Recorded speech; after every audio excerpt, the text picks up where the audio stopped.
I got 3D models under control. This is going to be incredibly efficient. These are 10 polygons. My dense forest, deciduous, Europe. And because they're 10 polygons, I'm going to expand the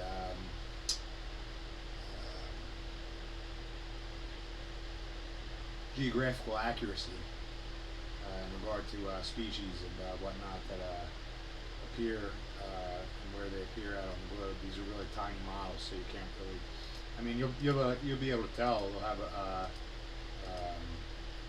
it'll give each region a sort of a feel, a distinct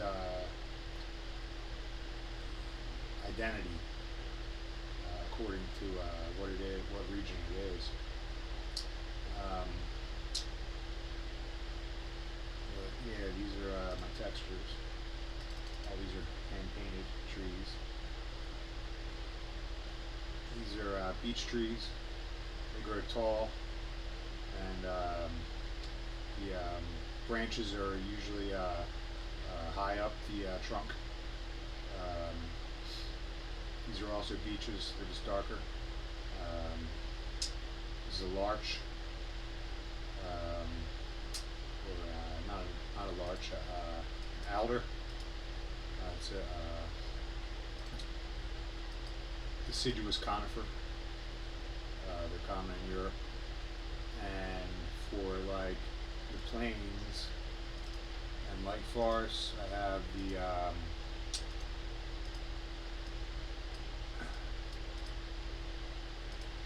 going with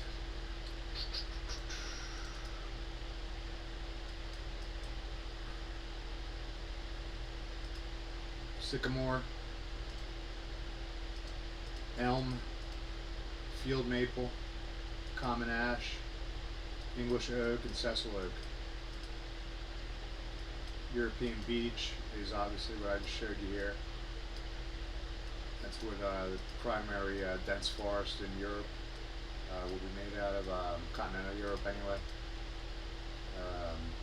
These, like I said, these will be like spotty on the plains, and in light forests you'll see them, these trees.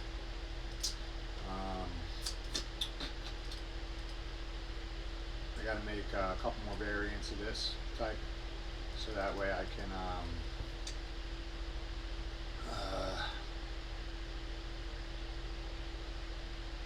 diversify the appearance and blend it, and get the edges to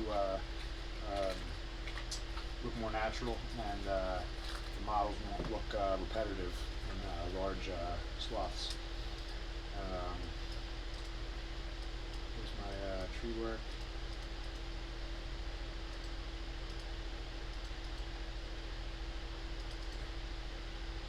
Yeah, the biggest part about the biggest here's my one trees, first trees. They're all hand painted, styled.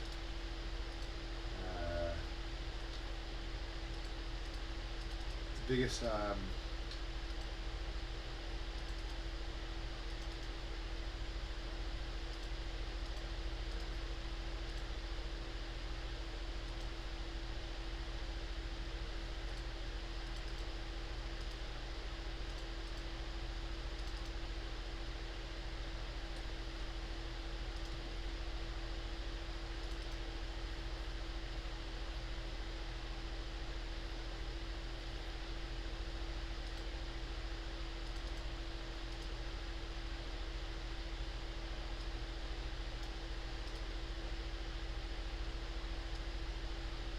Anyway, I'm drawing them like this.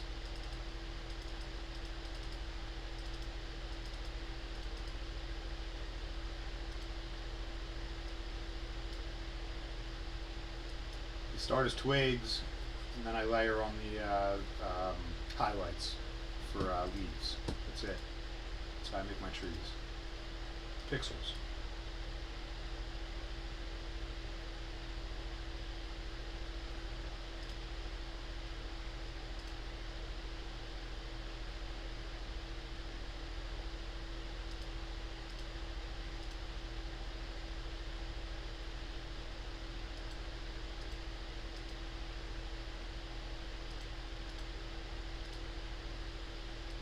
indicates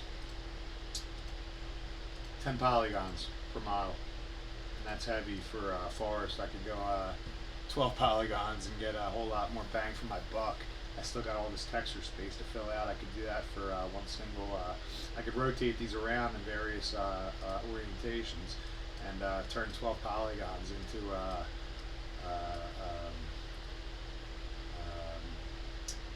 diverse and reusable set of models.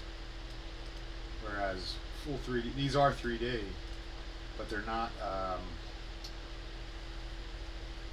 full three-dimensional objects.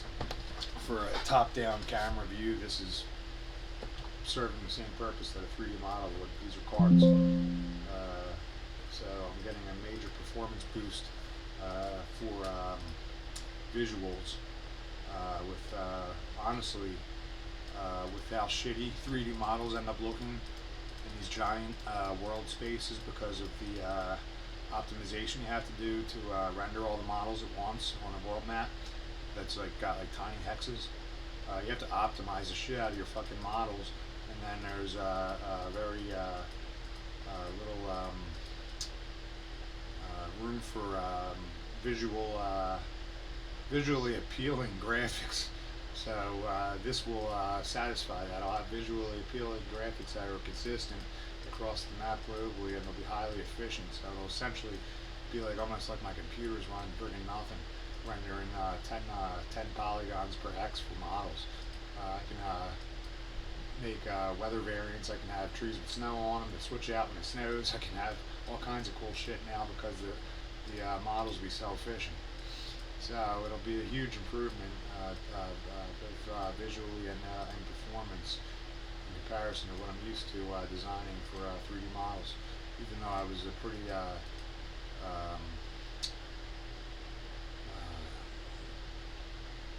I always stuck to very low polygon counts anyway. This is by far optimal. This is the best, and this is the route I'm taking. Go check.